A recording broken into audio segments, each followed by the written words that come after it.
भज मन गोविंदा गोविंदा गोपाला गोविंदा गोपाला गोविंद गोविंद गोपाल भज मन गोविंदा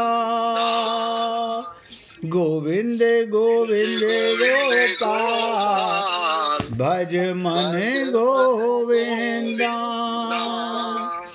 गोविंदा गोपाला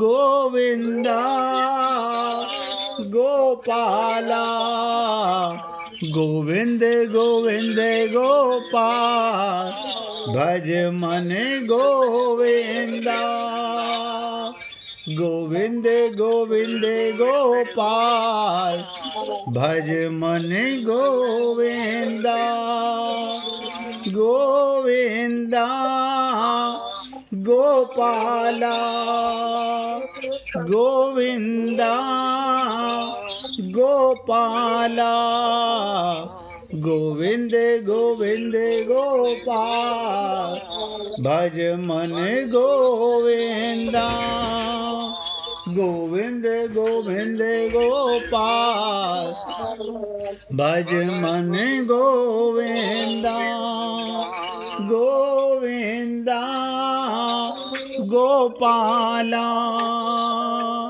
गोविंदा गोपाला गोविंद गोविंद गोपाल भज मन गोविंदा गोविंद गोविंद गोपाल भज मन गोविंदा। सभी पुण्य आत्मा बहुत एकाग्रता के साथ सुने।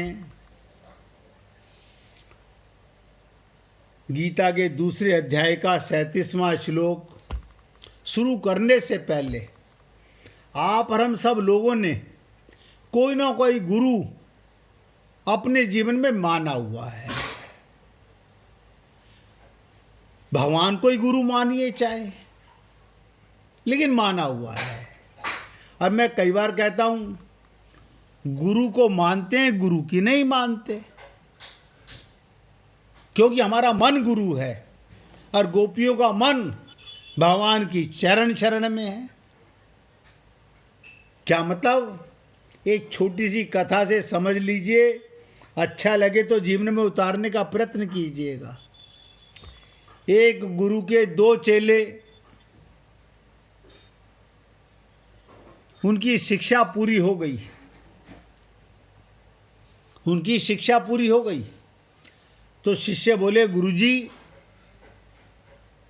अब हम जाएं, हमारी शिक्षा दीक्षा पूरी हो गई, आपने हमें 1 साल तक खूब साधना कराई, शिक्षा दी और दीक्षा भी दी। गुरुजी बोले, बेटा बस एक काम रह गया। बोले, गुरुजी अब क्या रह गया? अब तो सब काम हो गया, आपने बोले शिक्षा पूरी हो गई और दीक्षा आपने हमें दे दी है। बोले, नहीं बेटा, परीक्षा रह गई है, मैंने आपकी परीक्षा नहीं ली। बोले, गुरुजी ले लीजिए परीक्षा। तो गुरुजी ने कहा, एक एक करके मेरे पास आओ। एक शिष्य गया, उसको बोले, ये पिंजरे में एक तोता है। बोले, हाँ गुरुजी। बोले, इसको किसी ऐसी जगह ले जा कर के मार दे जहां कोई देखने वाला ना हो। बोला, बड़ा खुश हुआ। बोले, गुरुजी फिर मैं पास हो जाऊंगा? बोले, एकदम 100% पास हो जाएगा। वो लेकर के जंगल में, बियावान जंगल में ये जगह देखता फिर रहा है जहां कोई पक्षी भी ना हो, झाड़ियों में घुस गया, कोई चींटी भी ना हो, कोई देखने वाला ना हो। अब बोला, अब इस तोते की गर्दन मरोड़ देता हूं, कोई देखने वाला तो है नहीं। तो तुरंत गुरु की बात याद आई, एकदम से विवेक जागा। कह रे, इसकी गर्दन मरोड़ते हुए तू तो देख रहा है, तू तो गर्दन मरोड़ रहा है और तू देख भी रहा है, और ये तोता भी अभी तो जिंदा है, ये भी देख रहा है, और तीसरा हम सब के अंदर बैठा हुआ वो परमात्मा भी देख रहा है। वापस आ गया गुरु के चरणों में, तोते का पिंजरा रख दिया। बोले, गुरुदेव, मुझे इस संसार में ऐसी कोई जगह नहीं मिली, आपकी शिक्षा से सब कुछ भगवान देखता है, मैंने भी देख रहा था। मैंने जब सोचा गर्दन मरोड़ने से पहले कि मैं भी तो दृष्टा हूं, और ये तोता भी देख रहा है, क्योंकि उसमें भी परमात्मा, मुझ में भी परमात्मा, और दोनों के अंदर परमात्मा भी देख रहा है। तीन तीन दृष्टा हो गए। मैं तो बहुत गहरे जंगल में गया जहां कोई मुझे नहीं देख सकता। मैंने देखा झाड़ियों में जहां चींटी तक नहीं थी, कोई पक्षी नहीं था, कोई पतंगा नहीं था। दूसरे शिष्य को गुरुजी ने कहा, बेटा तुम एक काम करो, तुम्हारी परीक्षा क्या। जब पहले को भेज दिया तो दूसरे को बोला कि इस संसार में सबसे गंदी चीज, इस संसार में सबसे गंदी कोई चीज है तो उसे लेके आओ। इस संसार में सबसे गंदी अगर कोई वस्तु है तो लेकर के आओ।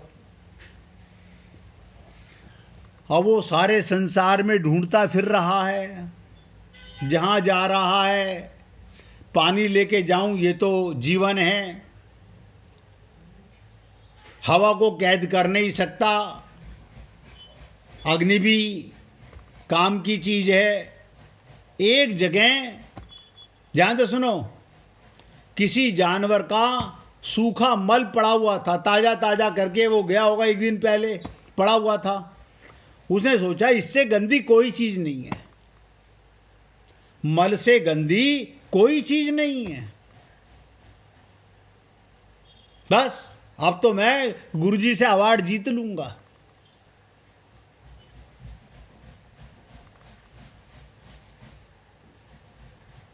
मैं ये मल उठाकर हाथ में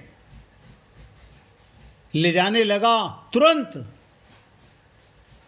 उस मल में से अग्नि प्रकट हो गई।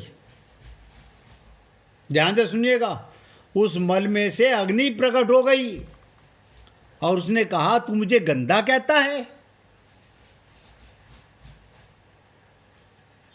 सारे संसार के जीव मल त्यागने के बाद उसे देखते नहीं हैं, बहा देते हैं, छोड़ के आगे चल देते हैं। शिक्षाप्रद कहानी बता रहा हूं। मल में से अग्नि प्रकट हो गई और बोली, कल जब तूने मुंह में ये भोजन डाला था तो मैं मल था क्या? मैं तो अन्न था, और अन्नम ब्रह्मेति, मैं तो अन्न था। दाल थी, चावल थी, रोटी थी, कुछ भी थी। तेरा संग पाकर के मैं मल बन गया, तेरा संग पाकर मैं मल बन गया। आज तू मुझे कहता है और मैं तो फिर अन्न को पैदा करने वाला बन जाऊंगा।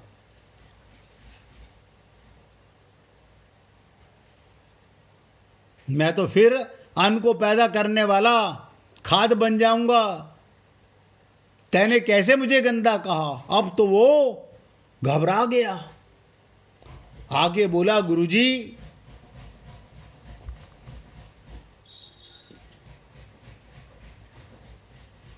मैंने सब जगह देखा, मुझे कोई गंदी चीज नजर नहीं आई। सबसे गंदा क्या है? मेरा अपना मन है। सबसे गंदा हमारा अपना मन है, जिसको आप और हम लोग 100% पास करते रहते हैं। हाँ, प्रार्थना पूरी आती है, आरती पूरी आती है, हम पूजा पूरी कर लेते हैं। इसी मन में मलिनता भी है। और वेदों से लेके रामचरितमानस तक भरा पड़ा हुआ है, मन एव मनुष्यानाम कारणम बंध मोक्ष हो। मन ही बंधन, मन ही मोक्ष का कारण है। लेकिन हम लोगों ने बचपन से जो चीजें सीख ली हैं, बस उस लकीर के फकीर हो गए। हमारे पिताजी की, हमारी माताजी की, हमारे दादा दादी की। अरे बाबा, अगर तुम्हें आत्मज्ञान उन्होंने करा दिया है तो वो ही तुम्हारे गुरु थे। अगर तुम्हारे माता पिता ने, दादा दादी ने आत्मज्ञान करा दिया है,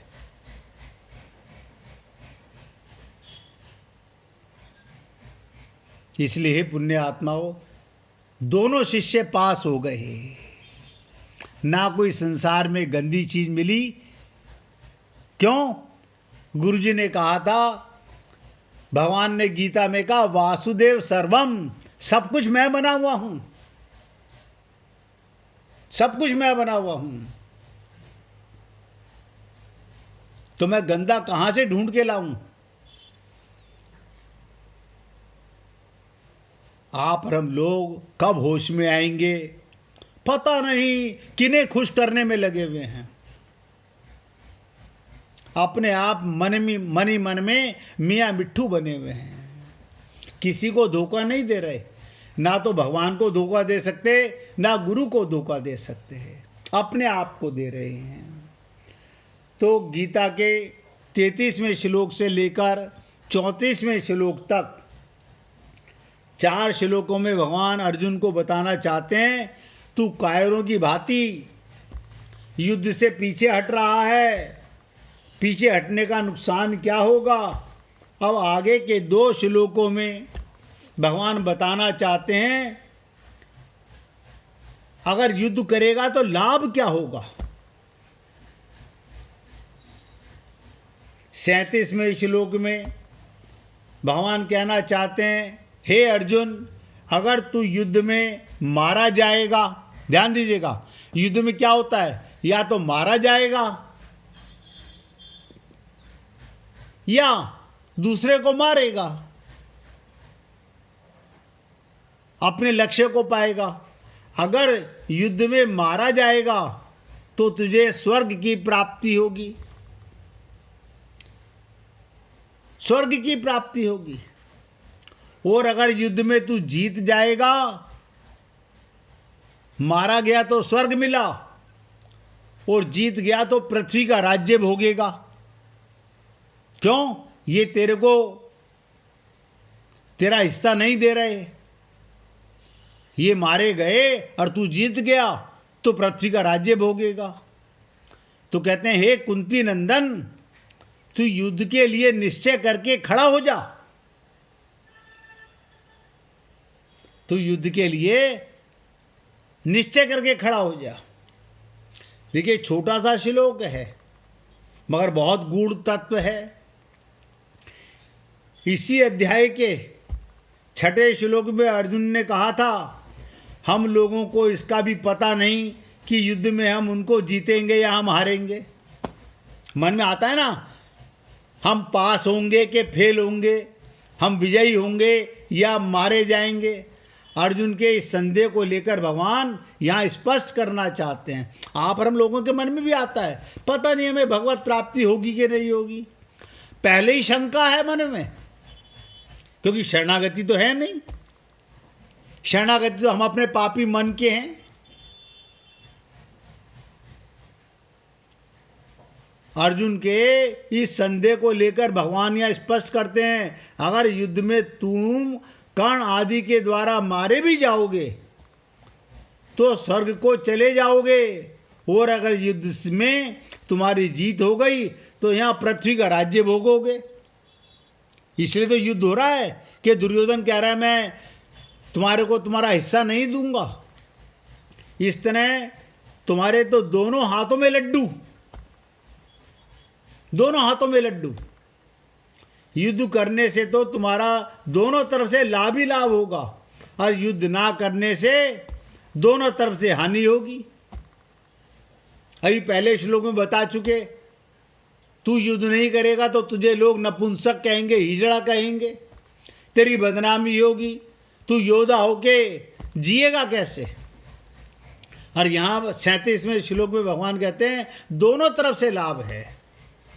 अब तुम्हें युद्ध में तैयार हो जाना चाहिए।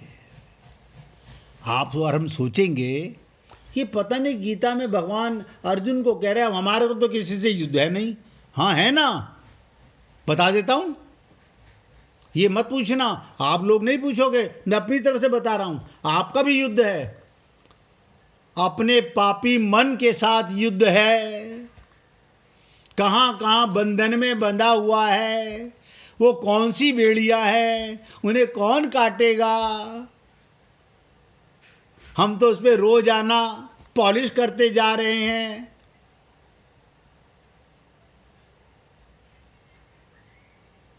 रोजाना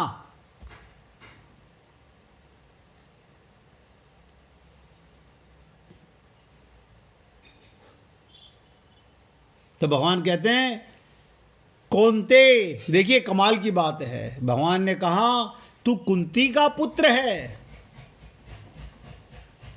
हे कौन्ते, ये कहने का संबोधन देने का तात्पर्य है कि जब मैं संधि का प्रस्ताव लेकर गया था ना कौरवों के पास में, भगवान बताना चाहते हैं, तब माता कुंती ने तुम्हारे लिए यही संदेश भेजा था कि तुम युद्ध करो।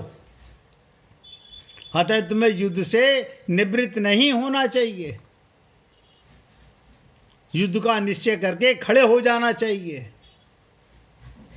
अब अर्जुन तो निश्चय कर चुका, जैसे आप और हम लोग निश्चय कर चुके, हम बेड़ियां नहीं काट सकते, हम ममता आसक्ति नहीं छोड़ सकते। हाँ, ये मौका छोड़ देंगे, भगवान मिले ना मिले, फिर कभी मौका मिलेगा। ऐसे करते करते करोड़ों जन्म गुजर चुके हैं।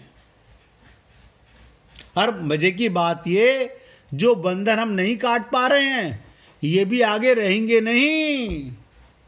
इधर आंख बंद, उधर खेला खत्म। खाली इधर से आंख बंद हुई, उधर कौन तुम्हारा है,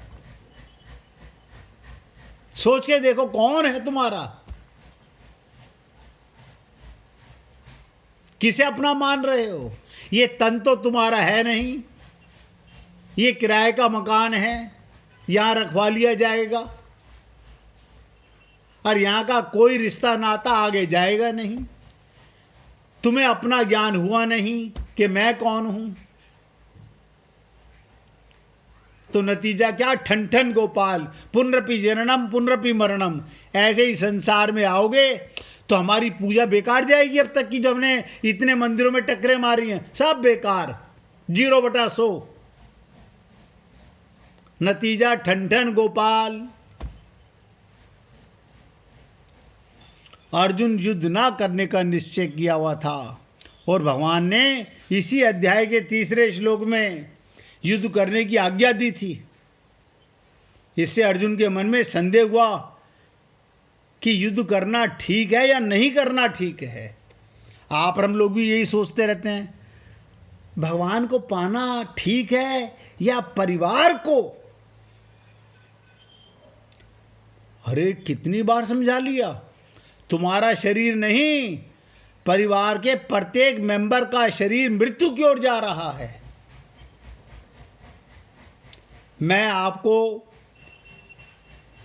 50 मिनट से सत्संग के अंदर बोल रहा हूं, 50 मिनट में बोलते बोलते शरीर मृत्यु की ओर जा रहा है, आपका सुनते सुनते जा रहा है। यानी जिनके कारण आप भगवत प्राप्ति छोड़ना चाहते हो, अपना कल्याण का मार्ग छोड़ना चाहते हो, वो तो सब जा रहे हैं मृत्यु की ओर। और हम सोचो क्या है हमारी बुद्धि में, हमारी कुबुद्धि है, बिगड़ी हुई बुद्धि है, और हम बिगड़ी हुई बुद्धि से वही करते हैं जो मेरा मन कहता है। तो अर्जुन के मन में संदेह हुआ, युद्ध करना ठीक या ना करना ठीक। अब युद्ध आप और हम लोगों के लिए भी है। यहाँ भगवान उस संदेह को दूर करने के लिए कहते हैं, तुम युद्ध करने का निश्चय कर लो, उसमें संदेह मत करो। आप और हम लोग भी क्या कह रहे हैं, ये जीवन मिला है भगवत प्राप्ति के लिए। गुरु ने इशारा दिया, इस देह में हरि मिलत हैं, और हमने कहा लो कमाल हो गया, भगवान गुरु जी ने कह दिया इस देह में हरि मिलते हैं, और देह तो हमें मिला हुआ है। किसने पूछा हमें क्या करना होगा? युद्ध करना होगा। हैं गुरु जी, ये बात तो आपने कही नहीं, तूने पूछी कब? किसी गुरु से पूछी क्या करना होगा? वही रगड़ पट्टी वाला काम, रोज हनुमान चालीसा पढ़ रहे हैं, रोज आरती कर रहे हैं, और अपने आप को भक्त मान रहे हैं, अपने आप को मान रहे हैं, अपने मुंह मियां मिट्ठू बने हुए हम लोग। और फिर क्या कहते हैं, हाँ ठीक है हम तो जो कर रहे हैं वह ठीक है, कोई बात नहीं। भगवान उस संदेह को दूर करने के लिए कहते हैं तू युद्ध कर, और युद्ध करने का निश्चय कर, उसमें संदेह मत कर। आप और लोग भी डिसाइड करें कि भगवान ने तो मौका दे दिया भगवत प्राप्ति का, गुरु ने इशारा कर दिया, लेकिन इसके बीच में हरि को पाने के लिए कौन सा युद्ध है वो हम जान ही नहीं रहे। और मैंने बता दिया कि गोदा जी से पूछा गोपियों ने, एक गोपी ने पूछा कि दीदी उन गोपियों के भगवान ऋणी कैसे हो गए? तो उन्होंने क्या कहा कि गोपियों बड़े बड़े राजा, दानी, विद्वान ये गृहस्थ की बेड़ियों को काट नहीं पाते हैं, और तुम इन सब को त्याग कर मेरी शरण में आई हो। इसलिए कहा गया भगवान ने गीता में, माम एकम शरणम ब्रज, सब कुछ त्याग कर। हम लोग ऐसे अपने आप को बहकाते रहते हैं, हाँ नहीं अब हमारा किसी से कोई संबंध है ही नहीं, हम तो कहीं जाते नहीं, कहीं आते नहीं। अरे मन से पूछो भाई, मन मलिन है, जाने आने से संबंध नहीं होते। क्या आपका संबंध भगवान के परिवार से है या शरीर के संबंध से है? बस इतना जान लो। अगर भगवान के परिवार से है, भगवान के भक्तों से है, तो भगवान की तरफ जा रहे हो। और अगर संसार में सेवा करना पाप नहीं है, कर्म करना पाप नहीं है, ये तो आपको कर्म योनि मिली है सेवा के लिए। मूल पाप क्या है? आपकी ममता मोह आसक्ति पाप है। मोह सकल व्याधिन कर मूला, तिरते पुनः उपजई बहुसूला। 1 मिनट भगवान का कीर्तन करो, उसके बाद आगे की चर्चा करेंगे। हरि बोल हरि बोल, हरि हरि बोल, हरि